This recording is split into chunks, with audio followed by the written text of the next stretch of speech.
शालो,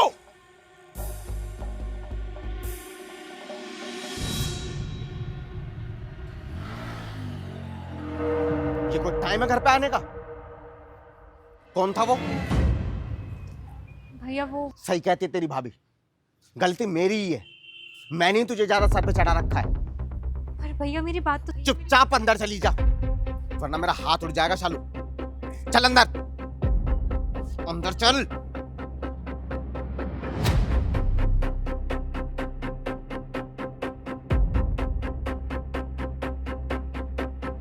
जब ये बात मैं समझा रही थी तब पूरा आसमान सर पे उठा लिया था। आज देख लिया ना खुद से अपनी लाडली की क्या हरकतें हैं।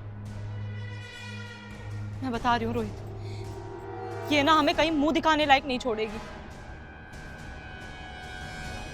तुम तो जानती ही हो प्रिया, जब मम्मी पापा की डेथ हुई तो हम दोनों बहुत छोटे थे। शालू को तो उनका चेहरा भी याद नहीं होगा, इसलिए मैंने उसे अपनी बहन की तरह नहीं बल्कि अपनी बेटी की तरह पाला है। तो कम से कम इसी बात की शर्म होनी चाहिए थी उसे।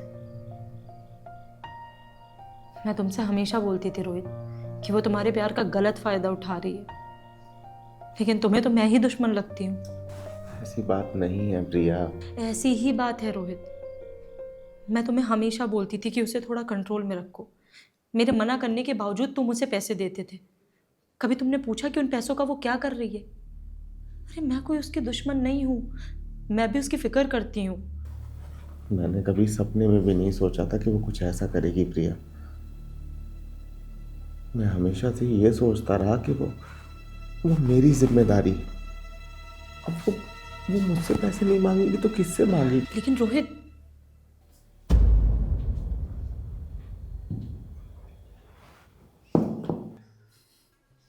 अभी तक कपड़े चेंज नहीं किए तुमने? कल शाम का तमाशा काफी नहीं था क्या? या अभी और इज्जत उछलवानी है हमारी? मैं वो चेंज करने ही जा रही थी। हाँ तो जल्दी जाके करो, क्योंकि वो लोग कभी भी आ जाएंगे। और तुम फोन करके देखना कहाँ पहुंचे।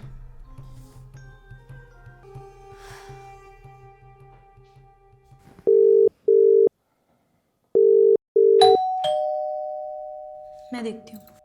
रुको, मैं देखता हूँ। वो फोन नहीं उठा रहे। जी प्रिया के नाम का कुरियर है। हाँ, मेरी सिस्टर है, मुझे दे दो। ये लीजिए और ये यहाँ पे साइन कर दीजिए।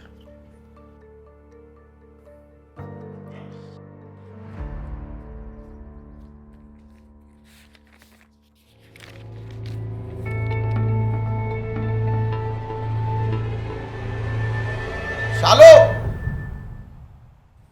शालो, जी भैया।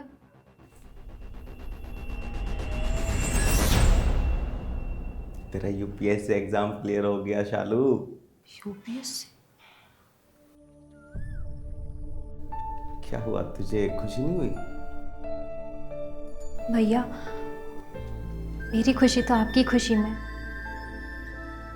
ये एग्ज़ाम तो आपकी दी हुई फीस से क्लियर हुआ है, जो आपने मुझे हमेशा बिना किसी सवाल के दी है। आपको मेरी कामयाबी से खुशी मिली, इससे ज़्यादा इसकी मेरी नज़र में कोई वैल्यू नहीं है।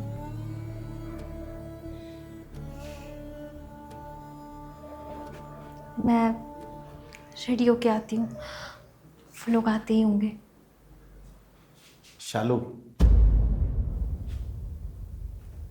कल जो वो लड़का था, कौन था वो? वो तो मैपिडो बाइक का राइडर था भैया।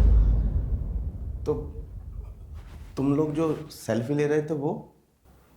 दरअसल बात ये थी कि मुझे घर आने में देर हो रही थी, इसलिए मैंने ऑनलाइन बाइक बुक कर ली। उस लड़के का भी सपना आईपीएस बनने का था, लेकिन हर किसी के पास आपके जैसा भाई नहीं होता ना भैया।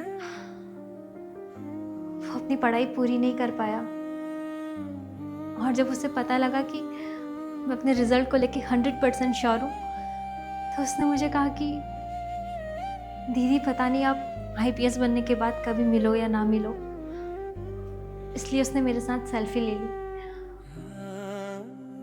और कहा कि वो इसे आईपीएस वाली दीदी के नाम से पोस्ट करेगा। मैंने तेरे बारे में इतना घटिया सोचा, एक बार भी नहीं सोचा कि सिर्फ कान ही कच्चे नहीं होते, आंखें भी धोखा खा सकती है। मुझे माफ कर दे शालू, मुझसे मुझसे बहुत बड़ी गलती हो गई। नहीं भैया, अपनी छोटी बहन से माफ़ी मांग के आप मुझे शर्मिंदा मत कीजिए। आपने बचपन से मेरी हर छोटी से छोटी ख्वाहिश को पूरा किया है। उसके सामने तो ये गलतफहमी बहुत मामूली सी है।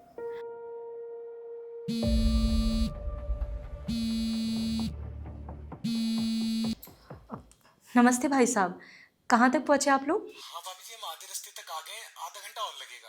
ये तो बहुत अच्छी बात है भाई साहब। लेकिन मैं कह रही थी कि आप लोग यहाँ तक आने की परेशानी ना उठाएं। वो दरअसल हमने इरादा बदल दिया है। हम चाहते हैं कि शालू अभी अपने करियर पे फोकस करे, और ऐसे में उसकी शादी के चक्कर में पड़ के हम उसके सपनों के पंख नहीं काटना चाहते। लेकिन भाभी जी, नमस्ते भाई साहब।